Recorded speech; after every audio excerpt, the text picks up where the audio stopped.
again with Atomic Garage, and today guys, I went on Amazon and I bought super cheap header wrap to wrap the parts for the turbo BMW. That's what we're doing coming up in this video.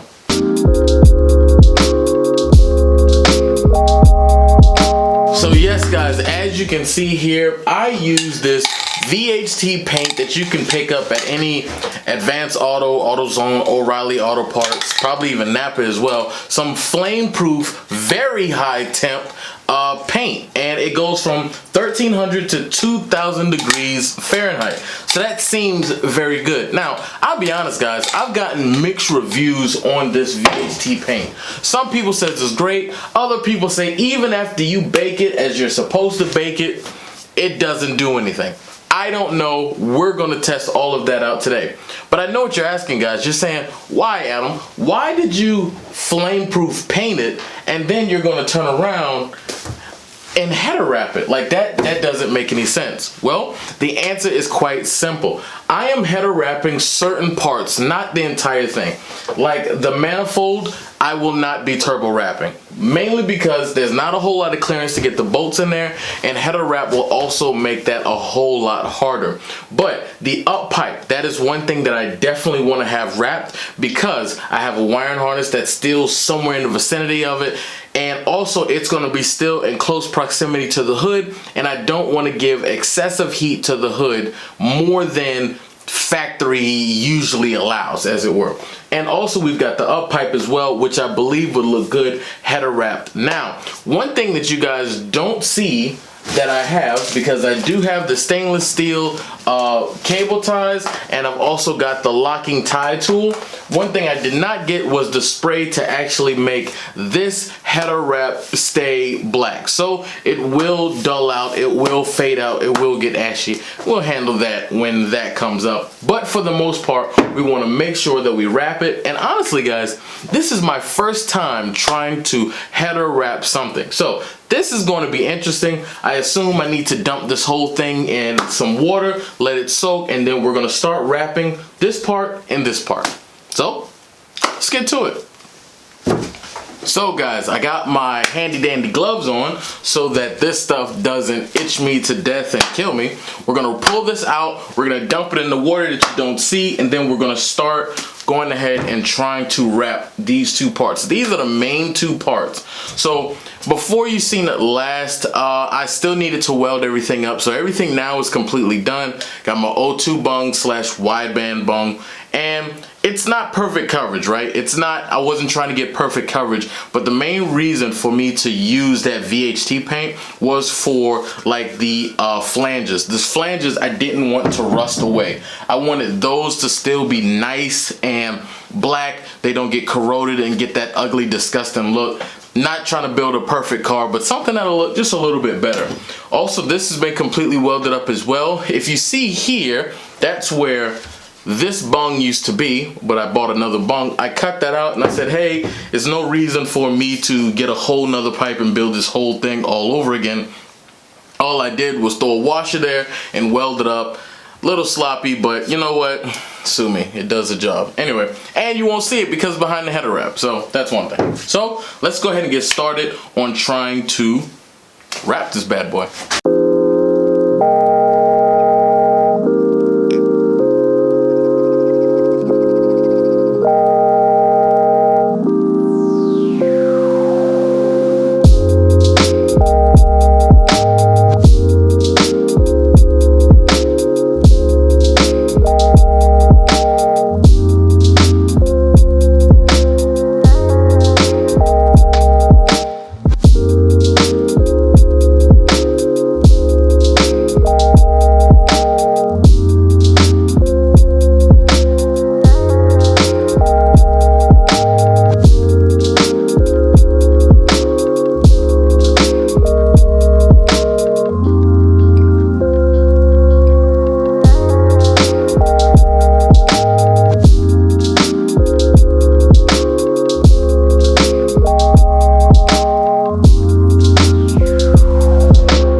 really phrased all over the place. The second thing is, just because I put cardboard down didn't mean that the little fibers and stuff like that still isn't all over the place.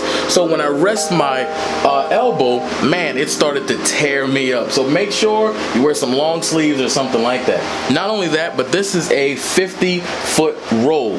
So I'm already, halfway down to that. So if you will probably need more if you're doing something bigger than this so far. But honestly, guys, it really went on super easy. Both of them didn't cause much problems. Now, the trick with these stainless steel locking cable ties. One, make sure you get some cutting dikes that's actually pretty good. Rip to those, okay? Those are my trusty ones, and they're falling in action now. Besides that, guys, making sure that you have this actual tool is crucial. Now, you can put it on a gun if you want to. You don't have to, but this makes your job a whole lot easier, unless you want to use maybe some needle nose pliers or something like that, and you can still kind of get it pretty tight. Now, the problem that I've noticed, guys, when I've read the reviews on this locking tool, is the fact that they said, oh, it doesn't work. But most of you guys out there, probably all of you guys, when you're turning a wrench or you're turning a ratchet, you can feel when it's tight. You can feel when you're stretching it, and you can feel when you're right about to break it. This is the same thing here. If you have that calibrated, finger or calibrated arm, you can kind of feel when it's about to start bending these tabs and causing the tab to go bad. You bend this tab out, then it won't lock, and then you've wasted it. Now, I have not used, or wasted rather, a single one of those stainless steel cable ties, so I feel pretty good about that. So besides those things, guys, it's pretty simple. Making sure that you soak it in water, because you can see it is draining out right now, but it makes it a whole lot easier to move around and manipulate in the corners and stuff. I will also straighten up this a little bit, make this a little bit better, but that's not the biggest thing that I've worried about. But so far, guys, eBay header wrap didn't turn out half bad. It only came in this little box right here, and it's from Sun Plus Trade. Yeah, 2" by 50 foot, black. That's all you need to know, guys. I'll put the link in the description if you want to check it out. It's got a ton of reviews on it, and honestly, guys, I'm not mad at it whatsoever. When we put it on the car and actually have the turbo on, doing its those spoolie boy things, we will see how much it actually works. But I believe, guys, I really believe that this is truly going to help this entire process so far. And that's it for me, guys. I hope you enjoyed this video. If you did, give it a thumbs up. If you didn't, give it a thumbs down. But tell me how I can improve my content, guys. And there you go. Amazon wrapped, homemade DIY, beginner, TIG welded turbo parts. That's a really long title. That might be the title of the video. I don't know, guys. I'll catch you guys in the next one. Peace.